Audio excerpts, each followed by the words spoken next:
Et la minute, ma belle, hein? Non. Ça, c'est un spécial Téléthon, donc 36, 37, vous connaissez le nom. Ouais. Vous avez Bah, un sac, fouillez. un sac magnifique. Ah, il est vintage. Mais moi, ce qui m'intéresse, c'est que vous me racontiez Il est d'où il vintage. vient. J'ai dû acheter ça lors des vacances en Italie parce que je cherchais un sac en cuir comme on avait mon père à l'époque. Donc il fallait un sac clair, pas marron foncé, et j'ai trouvé ça. Il est très très vieux, alors je le cire quand j'y pense. Il a subi pas mal d'outrages, comme vous pouvez le voir, mais je l'aime bien.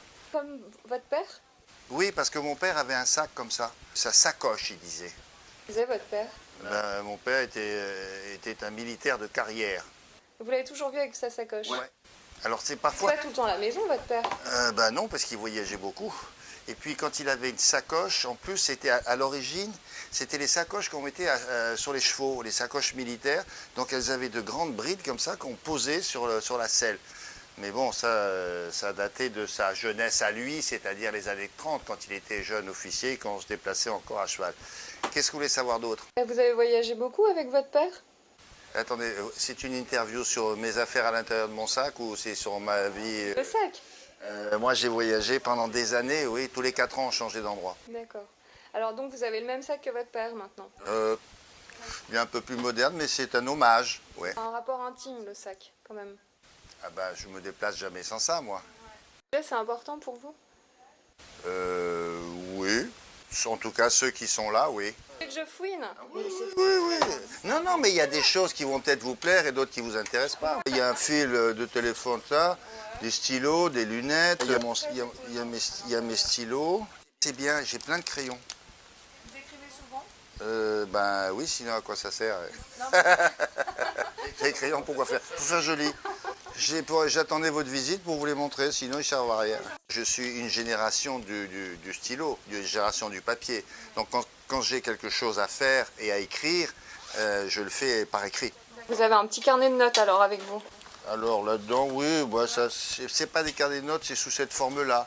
Ce sont des dossiers avec plein de feuilles que je remplis selon les circonstances. Brosse à cheveux, en cas de coup de vent. Ça, j'ai un portefeuille avec des papiers. Et puis ça, c'est la boîte magique. Nous y voilà. Ah! C'est quoi? C'est votre... Oh! Mais c'est génial, on dirait l'église. Ouais. C'est pour vous rappeler votre enfance? Non, parce que j'ai toujours habité à côté d'une église. Je ne sais pas pourquoi. Et donc, pour moi, comme ça me rappelle la maison. Voilà. Bon. Rassurant dans un son d'église. Oui, hein? Ouais.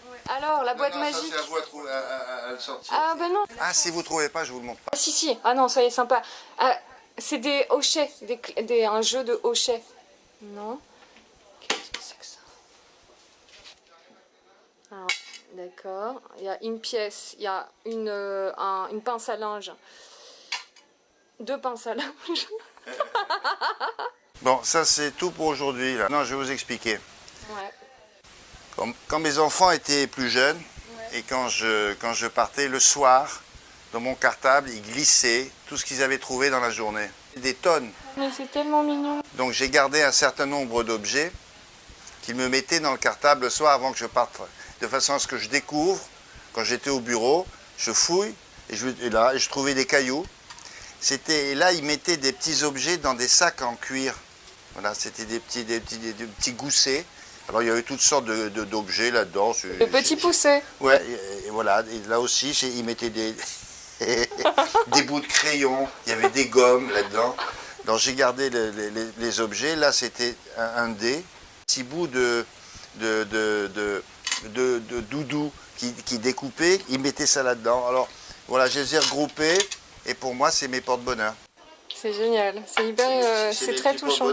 Si je les ai pas, je suis dépossédé, tous les 3. C'est-à-dire que l'aîné a expliqué ce qu'il faisait à ses frères et sœurs, donc du coup les autres c'était la surenchère. Donc c'était à celui qui chargeait le sac de papa de plus de cochonneries. Et pendant des années, à la fin, j'avais un truc qui était énorme comme ça occupait tout mon sac, parce que je voulais les garder. Alors après j'ai vidé ça, et j'ai mis ça dans une grande boîte chez moi, où il y a tous les objets qui m'ont glissé dans mon cartable. Super, génial.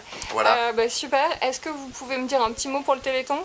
Ah oui, alors c'est 3, 6, 1 point, 3, 7. Alors en tout, ça fait 36, 37. C'est facile à... Vous ne pouvez pas vous tromper. Hein.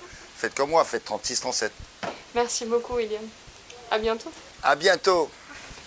Merci, c'est génial. Voilà. Il est super beau, votre sac. C'est vrai qu'on sent qu'il a vécu. Ah, bah oui. Il est d'époque, hein. Oui, il est d'époque. Vous l'avez depuis combien de temps alors? Celui-là? 20 ans, non? Oh oui. Ah ouais. Ah ouais, Vous l'avez largement. jamais perdu? Non. Comme les objets. Non. Et je ne les perds pas, ça. Mais là, quand je voyage, je pars avec ça. Quand je me déplace toute la journée, je me déplace avec ça. Ouais. Je me déplace jamais sans ça. C'est marrant parce que souvent je demande comment est-ce qu'on fait pour pas perdre.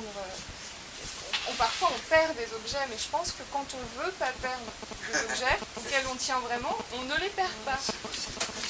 Parfois on a envie de les perdre.